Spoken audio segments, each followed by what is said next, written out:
벌써 사흘째 시민들이 길게 줄을 서고 있습니다. 좋게 두어 시간은 줄을 서야 가능한 조문 행렬입니다. 5천 명이 넘는 시민들이 벌써 빈소를 다녀갔는데요. 국회의원도, 장관도, 노동자도, 학생도 고 노회찬 의원의 안타까운 죽음을 애도하고 있습니다. 그 기다란 조문 행렬이 한국 사회에 던지는 의미는 무엇일까요? 서민들 입장에서 말해준 대표 정치인, 강자 앞에서 언제나 당당했던 사람. 2009년 5월 그리고 그해 8월 노무현 전 대통령 그리고 김대중 전 대통령을 잇따라 잃고 나서 우리 국민들이 이렇게 말했습니다. 지켜주지 못해서 미안합니다. 노회찬 의원의 영정 사진을 바라보면서 지금 흐느끼고 있는 시민들의 속마음은 바로 이것이 아닌가 싶습니다. 7월 25일 수요일 이슈파이터 지금부터 출발합니다. 깨어있는 시민들이 꼭 알아야 할 알찬 브리핑, 깨알알 브리핑 시간입니다. 오늘도 어김없이 민동기 기자 제 옆에 나와 계십니다. 어서 오십시오. 안녕하십니까. 예, 저는 어제 다녀왔습니다. 네. 예, 한 8시 30분? 저녁 8시 반 정도에 갔는데 굉장히 줄이 길죠? 예, 줄이 네. 굉장히 길어서 저 한 2시간 남짓, 2시간 반 정도 기다린 것 같습니다. 네. 제 앞쪽에 조희연 교육감이 계셨어요. 네. 예. 그리고 정대화 상지대 총장님도 제 앞에 네. 서 계시고 국회의원도 다 줄을 쫙 서가지고 서야죠. 네. 예, 그리고 시민들이 너무 많이 오시더라고요. 네, 네. 예, 많이 오시고 안타까워하시고 어린아이들도 굉장히 많이 데리고 그렇습니다. 오셨더라고요. 생각해보니까 노무현 대통령, 김대중 대통령 이후에 네. 대중정치인으로서는 세 번째 이렇게 많은 국민들이 조문을 다녀오는 것 같습니다. 네. 참, 허망하지만 그래도 또 제도적으로 남겨야 할 것들이 많이 있기 때문에 네. 정치권에는 어떤 측면에서는 제도개혁의 한 중요한 단초를 열 수 있는 계기가 좀 되지 않을까 이런 기대도 해봅니다. 그러니까 지금 정치권이 이런 그 시민들의 네. 추모 분위기가 무엇을 의미하는지를 네. 좀 정확히 읽었으면 좋겠습니다. 조원진 의원, 네. 어제 제가 얘기했는데요. 네. 그리고 곽상도 의원, 네. 자유한국당 의원입니다. 그렇습니다. 상중인데 이런 말 해도 됩니까? 그러니까 고민이지 않습니까? 네. 그분들. 근데 최소한의 인간에 대한 예의를 좀 지키지 못하고 있는 게 아닌가. 저는 딱히 어제도 말씀드렸지만 네. 이제 그런 발언이라든가 이런 거에 대해서는 네. 코멘트를 안 하는 게 그러니까요. 그게 좀 나은 것 같습니다. 참 답답합니다. 그런 네. 분들이 대한민국 정치를 이끌고 있다는 사실 자체가 국민의 한 사람으로서 참 답답하다 이런 말씀을 드릴 수밖에 없네요. 네. 자, 첫 번째 키워드 보겠습니다. 원전 세력의 반격? 반격하면 안 되는데요. 요즘이 이제 폭염 때문에 네, 너무 덥습니다. 그렇습니다. 40도. 야, 이게 지금 말이 안 되는 더위예요. 그렇죠. 예. 사실 폭염 때문에 전력 수급도 상당히 좀 신경을 써야 되는데요. 에어컨을 많이 틀죠, 사람들이. 그렇죠. 예. 근데 이제 이 틈을 노려서 네. 조선일보를 비롯한 일부 언론이 네. 문재인 정부가 탈원전을 표방을 했었는데 네네. 결국에는 원전에 다시 기대고 있다. 이런 보도를 최근에 쏟아냈거든요. 사실입니까? 사실이 아닌 것으로 지금 거의 지금 굳어지고 있는데요. 참, 예. 이런 언론 보도 때문에 네. 어제 문재인 대통령이 굉장히 이례적으로 네. 원전 가동 상황을 터무니없이 왜곡하는 주장이 있다. 이렇게 반박을 했습니다. 그러니까 사실상 제가 네. 봤을 때 특정 언론을 거명을 하진 않았지만 네. 이런 지금 최근에 탈원전인데 다시 원전에 기대고 있다라는 보도를 가장 적극적으로 한 곳이 조선일보거든요. 네. 그러니까 조선일보를 포함해서 일부 언론의 보도에 대해서 상당히 좀 불편한 기색을 내비친 것으로 풀이가 되고 있습니다. 이 정도 되면 대통령께서 정정보도 청구를 해야 되지 않나라는 생각이 좀 드는데 네. 제가 보기에는 지금 문재인 정부 지지율이 초반에 비해서 떨어지고 있지 않습니까? 그렇습니다. 60%도 이제 무너졌다는 보도가 나오고 있기 때문에 네. 경제 정책으로 촉발된 상황에서 좀 내부가 네. 흔들릴 수 있어요. 그러니까 네. 이 틈에 공격 포인트를 잡아서 네. 이러저러한 정책들을 흔들려고 하는 세력들이 지금 막 살아나고 있는 거죠. 요때 정신 차려야 됩니다. 이때 흔들리면 큰일 납니다. 예. 아니, 그러니까 그렇게 좀 해석이 될 수밖에 없는 네. 그런 보도라고 생각이 되는데요. 예. 사실 한수원의 보도 자료가 네. 지난 20일에 이제 이 보도 자료를 냈는데요. 예. 이게 약간 오해의 소지가 있는 측면은 있습니다. 보도 자료 내용을 어떻게 했습니까? 한빛 3호기 네. 그리고 한울 2호기 등 2개 원전을 전력 피크 기간 이전에 재가동할 수 있도록 노력한다. 이런 내용이 있고요. 네. 또 이를 통해 전력 피크 기간 총 5개 원전을 통해 500만 킬로와트의 추가 전력 공급이 가능해질 전망이다. 이렇게 보도 자료에 포함을 시켰습니다. 이런 네, 내용이. 네, 예. 그러니까 얼핏 보면은 네. 전력 수요가 급증을 해서 멈춰 있는 원전을 신속히 추가 투입하겠다. 예. 이렇게 해석될 여지가 충분히 있거든요. 뭐 이렇게 오해의 소지가 있었던 측면은 분명히 있긴 하지만 그런데 우리 둘 다 기자 오래 해봐서 그렇습니다. 알지만 보도자료가 이렇게 나오면 이게 무슨 의미인지 물어보고 쓰지 보도자료만 가지고 쓰진 않잖아요. 그렇습니다. 그러면 조선일보도 사실 확인을 했겠죠. 저는 했을 거라고 생각을 합니다. 사실 확인을 하고도 이렇게 쓰면 뭡니까? 그래서 이제 의도성 여부가 예, 좀 그렇습니다. 의심을 받고 있는데요. 예. 뭐 조선일보뿐만이 아니라 많은 언론들이 이렇게 비슷하게 보도를 했는데 네. 오해의 소지가 분명히 보도 자료에 있었던 건 분명하지만 언론이 팩트 체크를 제대로 했다면 이걸 다시 탈원전에서 원전으로 방향 전환을 하고 있다. 네. 이렇게 비판을 하는 식의 보도는 저는 안 했어야 된다고 생각을 하거든요. 네. 그러니까 조금만 확인을 했으면은 네. 그 일부 언론의 보도 자체가 말이 안 되는 그런 지적입니다. 근데요, 왜냐하면 워낙 더위가 맹위를 떨치고 있고 네. 이번 주 들어서 그 원전 관련된 보도가 굉장히 많이 나왔어요. 그렇습니다. 이제 한수원 보도 자료가 촉발이 됐는지는 모르겠지만 네. 그렇다고 해서 실제로 이 전력 수급에 문제가 있어서 원전을 가동해가지고 가동하지 않으면 안 되는 정도로 예비 전력이 부족한 그런 상황은 아니라고 한수원 사장도 어딘가 방송에 나와서 인터뷰를 했거든요. 그렇습니다. 그리고 사실은 이 조만간 또 이제 조금 있으면 처서가 올 텐데 네. 그러고 나면 다시 또 예비 그 전력에도 전혀 문제가 없다. 네. 이런 얘기를 했는데 우리 언론이 이게 문제가 있는 것인지 언론만의 문제인 건지 아니면 한수원 자체도 좀 문제인 것인지 이것도 좀 짚어봐야 될 것 같아요. 근데요. 네. 그 일부 언론의 보도는 네. 분명히 좀 문제가 있는 게 전력 수급이 만약에 좀 이상 증상이 보인다. 네. 그렇게 해서 그걸 원전 가동 이렇게 할 수 없는 시스템입니다. 그렇죠. 계획 예방 정비라는 게 있거든요. 이거는 굉장히 좀 대규모 작업입니다. 네. 원전의 연료를 전부 빼내가지고요. 네. 원자로를 멈춰 세운 뒤에 설비 전반을 점검하는 그런 작업인데 네. 이거는 보통 전년 말, 그러니까 지난해 말에 일단 1차 계획을 세우고요. 네. 그리고 여름에 이제 전력 수요 증강 또 이 계획을 해야 되지 않겠습니까? 그렇죠. 그래서 올 4월쯤 이렇게 이제 일부 일정을 조정을 하거든요.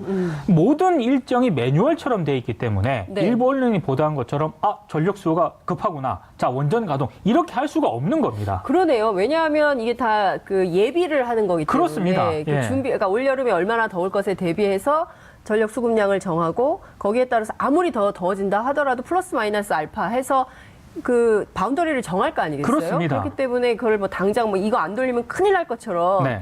그렇게 호들갑 떨 일이 전혀 아닌데. 그러니까 폭염 때문에 그런 것도 아니고요. 예. 정부의 탈원전에 변화가 있는 것도 아니고 원전에 기대고 있다 이런 것도 좀 사실과는 상당히 좀 거리가 멀다고 봐야 될 것 같습니다. 그런데 조선일보는 왜 오늘 사설에서 문재인 대통령을 비판까지 했습니까? 어제 문재인 대통령이 네.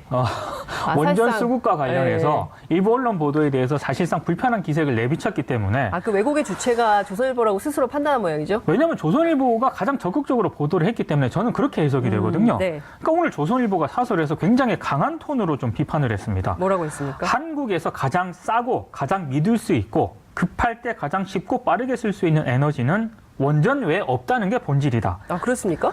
조선일보가 그렇게 생각을 하고 있는 것 같고요. 참. 이게 본질인데 네. 이 본질을 보지 않고 왜곡이라고 하는 것은 탈원전의 오기일 뿐이다. 사설에서 매우 강하게 비판을 했는데 탈원전 정책을 쓰고 있는 문재인 정부, 문재인 대통령이 오기를 부리고 있다 이런 거예요? 그렇게 해석이 되네요, 저는. 근데 저는 조선일보의 오기라고 좀 생각이 들고요. 예. 그리고 조선일보가 탈원전 정책을 좀 잘못 생각하고 있는 것 같아요. 탈원전은요, 네. 노후 원전을 단계적으로 정리해가는 그런 어떤 장기적인 그렇습니다. 그런 개념이거든요. 예. 그리고 원전에서 탈원전으로 에너지 정책을 전환한다는 거는 예. 이건 단계적으로 한 60년에 걸쳐서 장기적인 계획에 따라서 이루어지는 겁니다. 네. 근데 이번 여름에 전력 수급 이걸 가지고 마치 정부가 탈원전 표방을 했는데 왜 원전에 기대냐 네. 이렇게 설명할 수 없는 그런 정책이거든요. 탈원전을 표방한 정부가 급하니까 원전에 의존한다. 이렇게 비난하는 것은 좀 적절하지 못한 비판인 것 같습니다. 많이 적절하지 못한 것 같고요. 네. 많이 부적절해 보입니다. 네. 근데 문제는요, 이 탈원전이 우리 정부만 이런 게 아니에요. 그렇습니다. 전 세계적인 추세입니다. 네. 그리고 일본의 후쿠시마 원전 사고 이후에 네. 독일에서도 유럽뿐만 아니라 모든 세계의 나라들이 이 조선일보가 주장하는 대로 이게 값이 싸다는 이유만으로 원전의 정책에 기댄 에너지 정책에 상당히 심각한 문제가 있기 때문에 이것을 다 전환하고 있는 추세인데 그렇죠. 거꾸로 가자는 거 아니에요? 그렇습니다. 20세기식 발상을 하고 있는 거 아닙니까? 그러니까 싸고 편하니까 예. 원전 많이 막 짓자. 쓰자. 예. 이런 건데 패러다임 자체를 지금 그러니까요. 변화해야 한다는 그런 주장이 계속 나오고 있는데 사실 참 이게 언론이 그렇습니다. 그 시대 정신을 빨리 읽고 반영을 해야 되잖아요, 미디어가. 그렇습니다. 네. 그 시대 정신에 좀 못 따라옵니까?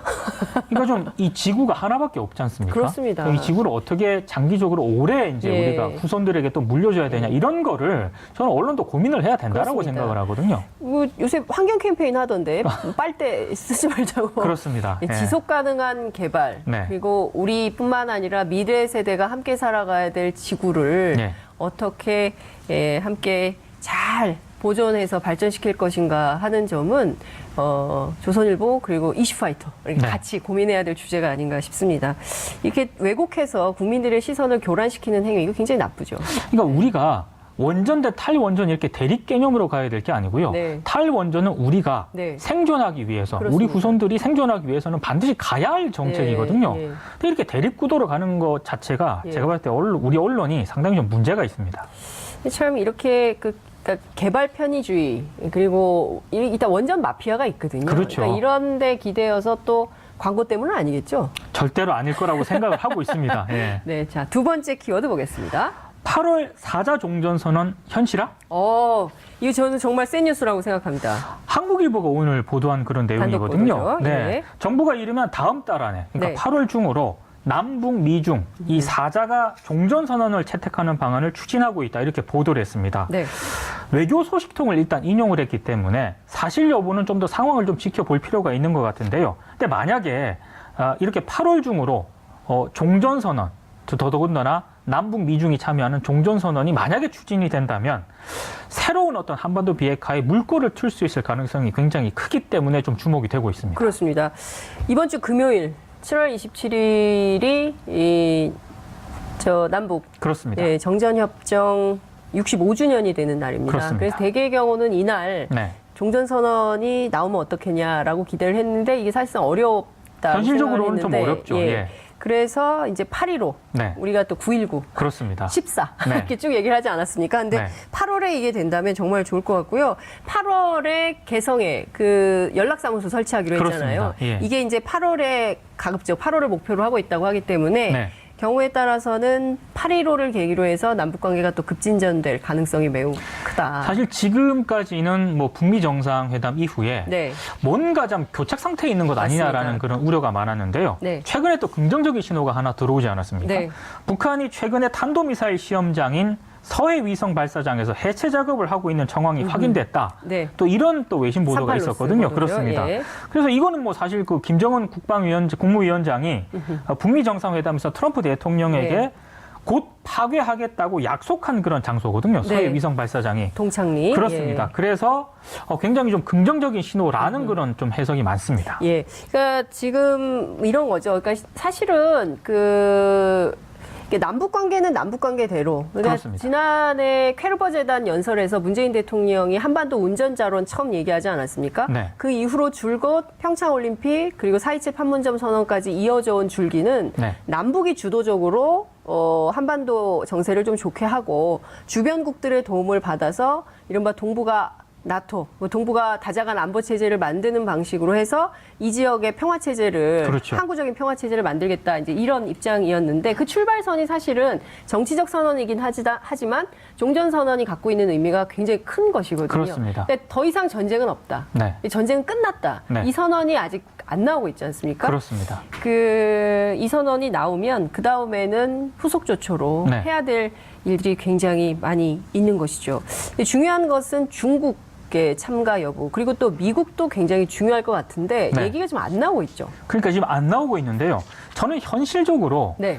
종전 선언을 하는데 중국을 배제하는 게 과연 가능한가 이런 생각이 좀 들거든요. 네. 일단 정전협정 서명 당사국이 중국이거든요. 예. 그래서 중국을 배제하고 현실적으로 좀 어렵지 않나 이런 생각이 드는데 네. 아무래도 만약에 한국일보 보도가 실제로 사실이라면 네.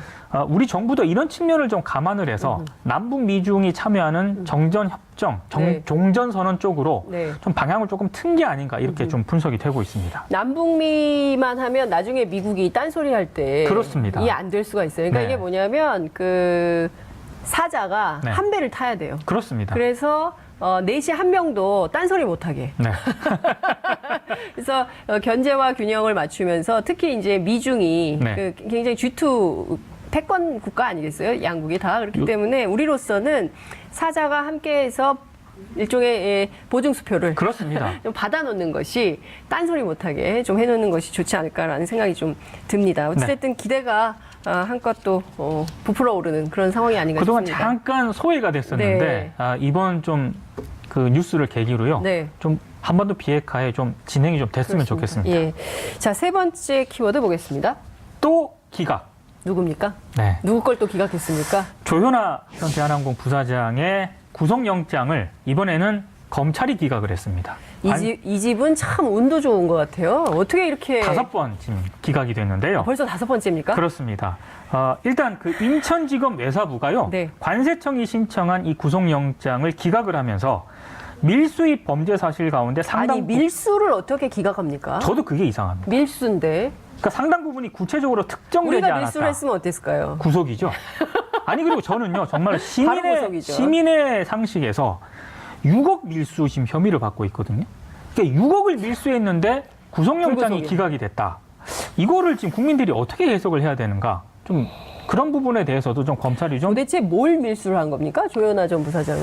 일단 지난 6월부터요. 네. 그 인천세관이 조 전 부사장을 세 차례 불렀거든요. 네. 근데 지금 쭉 보니까 예. 뭐예요? 뭘 샀어요? 뭐 어린아이 이 물품도 있고요. 네? 애들 애들 물품도 있고요. 뭐 여러 자기 가지 자식 건가 보죠? 굉장히 많습니다. 네. 그리고 하여튼 뭐 다양해요. 근데 네. 그 액수 자체가 6억이라는 아니 근데 애들 옷하고 장난감을 6억씩이나 삽니까? 전부 그건 아니겠지만 네. 이제 그런 식으로 이제 포함이 돼 있다는 거죠. 대한항공 편을 이용해서 이제 밀수를 해온 거 아니겠습니까? 예. 근데 6억 밀수에 대해서 이렇게 검찰이 구속영장을 기각을 했다. 물론 보완 수사를 지휘했다고는 하지만 일반 국민들 입장에서는 이걸 제대로 이해할 수 있을까 이런 걱정이 좀 되더라고요. 상당히 관용적인 검찰이었네요. 그런 것 같습니다. 네, 이렇게 예. 재벌에게는 관용을 베푸는 검찰이 네. 도대체 일반 국민들에게는 어떤 태도를 보였는지 가서 조사받고 온 분들은 다 알거든요. 아니 그리고요. 네. 이번 같은 경우에는 네. 개인적으로 좀 납득이 안 되는 게 네. 개인 물품을 협력업체에 숨긴 증거인멸 정황도 일단 의혹이 제기가 됐고요. 그리고 땅콩 회항 사건이 있지 않습니까? 네. 그 현재 집행유예 기간입니다. 예. 이런 것들을 감안을 해서 이제 관세청이 야. 구속영장을 신청을 했는데 이걸 기각을 시켰습니다. 집행유예 기간에 혐의 사실이 나오면요 즉각 구속이에요. 그렇습니다. 그 어떤 사건도. 네. 왜냐하면 그 사건이 끝나지도 않았는데 집행을 유예하고 있는데 또 다른 범죄 사실이 드러났다? 그렇죠. 이거 바로죠. 그리고 거기다 증거인멸까지 도주 우려는 없다 치더라도 네. 증거인멸의 우려가 있으면 바로 구속이죠. 그렇습니다. 그런데 어떻게 이렇게 할 수가 있습니까? 진짜 너무한 거 아닙니까? 그리고 네? 관세청 조사 과정에서 예. 조현아 전 부사장이 상당히 좀 문제가 있었다고 합니다. 그래요? 첫 소환 조사에서요. 네. 두통 때문에 더 이상 조사받는 게 어렵다. 저희도 머리가 아픕니다. 네, 네, 조사를 조현아 끝내주면 예. 해외 구매 물품 자료를 제공하겠다라고 얘기를 했는데 이 약속 지켜지지 않았다고 하고요. 세 번째 소환 조사 때는 더 이상 조사를 받을 수 없다면서 조사실을 뛰쳐나가기까지 했다고 합니다. 그러니까 조사 태도가 이렇게 불량하면 다시 포토라인에 세우겠다라고 조사관이 얘기를 하니까 그때서야 다시 조사에 응했다고 하는데요. 이거는 일반 국민들 입장에서는 상상조차 할 수 없는 그런 일입니다. 그 포토라인에서 기자들이 촬영한 사진 보셨습니까? 네, 그녀의 눈빛. 그렇습니다. 네, 살벌합니다. 여기 지금 뒤에도 좀 어디? 네, 배경에 깜짝이야. 있습니다. 어이, 깜짝이야. 네. 진짜 있네요. 네. 저 눈빛 무섭습니다. 네. 그 지금요 이 관세청에 신고하지 않는 거 미신고 이게 아주 상습적이었다면서요. 굉장히 상습적이었기 때문에 예. 더 문제가 되고 있는데 예. 사실은 이 자체도 문제지만요. 예. 구속영장 계속 기각이 되고 있지만 새로운 의혹은 또 계속 터져나오고 있습니다. 그래요? 또 있어요? KBS가 어제 이제 그 70년대부터 네. 조양호 회장 일가가 프랑스 파리 중심가에 네. 빌딩을 몰래 보유하고 임대소득을 챙겼다는 의혹을 보도를 했거든요. 근데 이게 70년대부터 세상에 됐기 때문에 예. 이 공소시효가 좀 문제가 될 수 있고 이 공소시효를 검찰이 지금 고민하고 있는 것으로 지금 전해지고 아니 있는데요. 근데 70년대부터 지금까지 계속되고 있는 상황인 거잖아요. 이제 그러면 2016년에 일단 중단이 됐다고 하는데 아. 70년대부터 2016년까지 계산을 해보면 그것도 엄청난 부당이득 아니겠습니까? 근데 이런 부분에 대해서 부당이득 환수법을 해야 되는 거고요. 빨리 해야 됩니다. 전 제가 봤을 때 부정재산 환수법 국회에 잠자고 있는데요. 이거 꼭 해야 됩니다. 재벌 2, 3세들이 이렇게 예.